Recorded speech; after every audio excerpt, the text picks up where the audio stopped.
चिनारी हो भन्नुभयो हो। यो चिनाउने के आधारहरू हुँदो रहेछन्? विभिन्न आधारमा हाम्रा साझा र वैयक्तिक आधारमा हामीले चिनाउन सक्दा रहेछौँ हैन? पक्कै पनि। अब हेर्नुस् त त्यस्ता पहिचानका आधारहरू के छन्? हो, हामीले भर्खरै छलफल गरेका आधारहरू जस्तै राष्ट्रिय आधार, जातीय आधार, भाषिक आधार, लैङ्गिक आधार, धार्मिक आधार, अपाङ्गता सम्बन्धी आधार, यी विभिन्न आधारहरू कुन बेसमा कुन आधारले हामीले चिनाउने, त्यसलाई हामी आधार भन्छौँ। अर्को हेर्नुस् त विद्यार्थीहरू, भाषाको संरक्षण गर्ने निकायको जिम्मा नेपालमा कुन निकायले लिएको छ? संवैधानिक व्यवस्था गरिएको छ भन्ने हामी अघि छलफल गऱ्यौँ नि, हो हो। कसले लिएको रहेछ?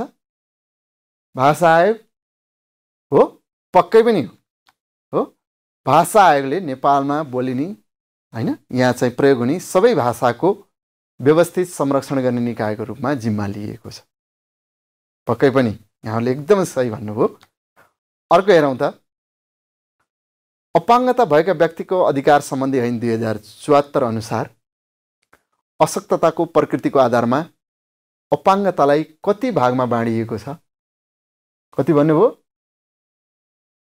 4 होइन होला, कति? 10 हो, 10 भागमा बाँडिएको छ। मैले भनेको थिएँ अघि